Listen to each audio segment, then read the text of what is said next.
Sometimes you're under the influence of things that people said to you when you were really young that no longer apply. You have all kinds of false premises. Perception itself is just what you've decided to make it. We're going to tell you a quick story talking about perspective. Really going to like this. So Esther has a house and a guest house in Southern California, and she returned there and sat at her desk, which is in her living room, and was working. And she looked up. She hadn't been there in months. She looked up to look out at where the ocean is, but she couldn't see the ocean because the rains had been more this year. The bushes had grown out, and she was obscuring her own ocean view with her own bushes, which she thinks is funny because she's always trimming her trees for the neighbors behind her, and now she's blocked her own ocean view, unaware of it. So the gardeners came that day, and she said to them, would you please trim these bushes along this fence line because I can't see the ocean from my desk? And they said, yes, we will. And then they said, how much do you want them trimmed? And Esther said, way back. Just get them back there against the fence so I have a clear view like I used to. And then they said, well, there's something else down in the ravine that is part of the obstruction of your view. And Esther said, well, I own half of the ravine, somebody else owns the other half, so just don't cut anything that's not on my half of the ravine, but thank you very much. And they said, we'll get your view back. And Esther said, that's great. So a friend picked her up for lunch. They went off for lunch. Then they went shopping, and when they came back, Esther walked across the deck and she looked out. Oh boy, was that view back. It was so beautiful. Then she looked out across the way and she saw two rather large tree stumps right up against somebody else's property line. And Esther thought, I'm going to jail. And then she thought, how could they have misunderstood me? How could my gardeners misunderstood me? And then she remembered them saying, we'll get your view back. And she said, so now that wasn't what Esther intended at all. And so she thought, well, that house is being renovated, and maybe it has new owners too, and maybe the new owners don't know about those trees. And then she got distracted thinking about other things, and a day or two passed, and she just happened to look up, and there was a man in a suit standing out on the patio over there looking at the stumps. And then he took his phone out and took pictures. And Esther thought, oh, I have to go confess. So she didn't know how to get into the house because it's across the ravine. She didn't know if she would drive down and then up to it, or up and then down to it. So it took her a little while to get there. And all the way she practiced her speech. I did that, and I am so sorry. And I'll do whatever you want. I'll plant new trees. I'll plant your whole yard. Whatever you want. I'll make it up to you. I am so sorry.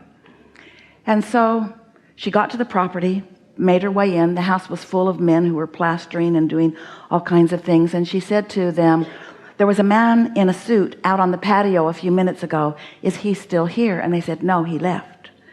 And Esther thought, oh, all right. No one knew. No one had his number. So Esther went home and just practiced her speech more.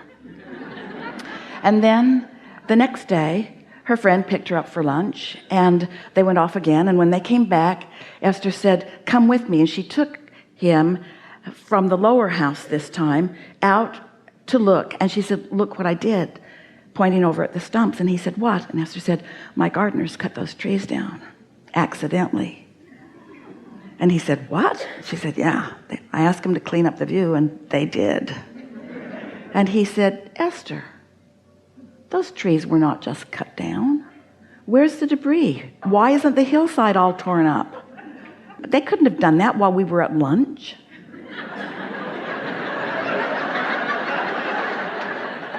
And so they walked out to the edge of the canyon and looked down, and up closer to Esther's upper house, there was a little tree that had been all cut down. All the pieces were just laying all down around it. And all that had happened is that they had cut down the tree, and then Esther saw something she hadn't seen before. Isn't that interesting? And Esther said, oh man, that rocks my world. There must be all kinds of other stupid things I believe. Circumstantial evidence. In other words, the way it unfolded caused Esther to believe something that was completely irrational. When she thought about it, when her friend used his rational, non-guilty mind, it was completely not rational. And there are so many things that as humans you come to believe about yourself and others that are not rational. It's circumstantial evidence, something that somebody else said, and then you kept repeating it until it got all stuck in your vibrational craw and now stands in resistance to you getting what you want, but it is not valid. Everything is about perspective. Everything is about perception. There is no reality that is affecting you. It's your perception of the reality. It's what you think about. And you have more control over that than you are exercising. You have the ability to find more satisfaction in more things. But sometimes you get oriented toward making trouble, or oriented toward looking for problems, or oriented toward things that don't feel good. Step one is a natural thing. We're not asking you to have an experience that is not what you want. When you really, really want something and you're living the opposite of it, that feels really, really bad. We're not saying to you you're making this stuff up, but what we are saying to you is you have more control of your vibrational frequency than you have been giving yourself credit. And we're also saying to you, you believe things that are in your way of what you now want, and that's why money doesn't flow to you in the abundance that you deserve it often. Or that's why things that you really, really want don't come. It's because you're looking at what is and blocking what you've asked for. It really is that simple. Very good. Enough? Good conversation. Yeah.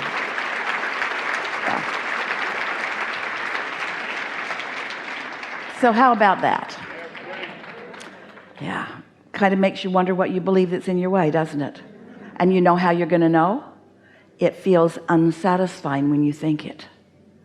It feels unsatisfying all the way to frustration, all the way to anger, all the way to depression. In other words, the negative emotion that you feel is your indication that you have active right now a thought that does not serve you and that does not have to be active except for your attention to it. I'd like to talk a little bit about nonverbal cues. Maybe that's a good example of, and ways in which I can help to... A nonverbal cue meaning an impulse? An impulse, a sign, a feeling, a... These are such good words you're offering. Most of what's coming is a nonverbal cue. But why does it feel like there's nothing there oftentimes? Because you're not good at translating the vibration yet. So that's so you need somebody to yell it in your ear. That's kind of what I need. That's kind of what I feel like. All right, so it's really just finding ways to... Esther's driving down the freeway. There's something going on up there. It has the potential of impacting Jerry and Esther in the big bus. And Esther gets an impulse to just get over. Jerry says, where are you going? Esther says, over. She takes the next exit. And Jerry says, what was that about? And Esther said, I don't know, it just felt like it. Now, Jerry happily went along with things like that because he'd had enough experiences. They had had enough experiences together. If Esther had needed the verbal cue, so she's driving down the freeway. Now she needs to really make sure she's in the receptive mode. And now she's tuned into Abraham. Shh, don't talk, Jerry. I'm getting Abraham. We're tugging on her shoulder. There's something up there that you need to be aware of. And she's crashed into it before any of that's happened. But it's interesting because... We really want you to hear that. Because you think that someone fully explaining things is what you want at all times. That's not what you want at all times. You get so tired of that. If you were to walk around with Esther and she would make you sit and talk with her about all the things that she's thinking about all day, every day, about what Abraham's teaching, after a while you'd say, give it a rest. I was happier before I knew any of this stuff. Just don't need to be talk. Get out there and live your life and let your impulses lead you toward all of the things that you are wanting. What about the impulses toward greater and greater love, greater and greater appreciation, love, appreciation? Because all that feels like, okay, that's it's great to get nonverbal cues to avoid misfortune or avoid an accident or avoid something like that. But how about just increasing love and joy and just having it be more and more and more and more and more and increasing the momentum. That's the point of everything, really. What you've just described is why you came. That's what I want. So what do you think is in your way? Well, it's probably just resistant thought, but it's got to be. I mean, so we have a really important question for you, and we'd like all of you to think about it, weigh in on it too. When we're having this dialogue, and we know we've set it up, questions, answers, more clarification and so forth, but are you asking this question from a state of being satisfied? That's how it is, or from a place of not having it and feeling dissatisfied? So you're in a step one moment, and you're verbalizing your step one moment, in this case with words, but you're broadcasting it anyway. So it's been asked and it's been answered. So now the question is, how do you get into the place where that's your experience? And we say, baby steps. You just have to tune yourself into the frequency of it. And most of all, pay attention to when it has happened. Notice when it's happening. Notice when you feel satisfied. Notice when some kind of really fun rendezvous happens. Esther went to the nail salon last week, early in the week, and 2 days later, her thumbnail just peeled right off for no good reason except she was scraping something off the counter. But so she knew that she needed to have it repaired before she went too much further. She couldn't stand it. And so she met her daughter for lunch, and they were doing things, and then they picked children up from 2 different schools, and Esther said, oh, we're right by the nail salon. Do you mind if I just run in and take care of this? Nobody wanted to do that, and Esther is usually the last one to put anybody out about anything. But Esther said, oh, really, really, really, really, it'll be really, really fast, and this just feels like the time to do it. Luke is saying, I really want to go home because there's a package waiting for me on the porch, and it's probably a Rubik's Cube, and I want to play with it. And Kate is saying, well, I've got homework. Nobody wants to give Grandma 10 minutes here because they've got the satisfaction in the selfish life really down good. Which is just the way Esther likes it to be. But in this case, Esther's impulse was so strong, it overrode her normal tendency, which was to just give everybody else whatever they want. And she said, we're right here, suck it up, I'm going in, I'll be right back. And so she went in. The woman who had done her nail was free. She said, sit down. Yes, of course I will. She took Esther's thumb. They're having a little bit of fun, and she's saying, do you need anything else? No, just that, just that, just that, just do that, and do it fast. Do it as fast as you can. I've got restless people waiting for me. Do that, do that, do that. And so she's playing, and then after about 5 minutes, the woman sitting next to her couldn't take it anymore. She said, I know who you are. And I can't believe this. I have been asking for a sign. And Esther said, okay, law of attraction is real, okay? It's a real thing. It was so satisfying to Esther to realize what her feeling of I'm going in here and I'm going in here now was all about. It was about rendezvousing with someone. You see what we're getting at? Cooperative components. It's happening to you all the time. And so just pay attention when satisfying things happen. Acknowledge what the setup for it was. Acknowledge that for whatever reason you were in a place you had accomplished a satisfying vibrational atmosphere in which this new thing could be realized, not revealed. There's all kinds of things that are being revealed to you that you're not picking up on. You were in a state of realization, you say. We'll talk more about it as we are moving forward. This is a good time for a segment of refreshment.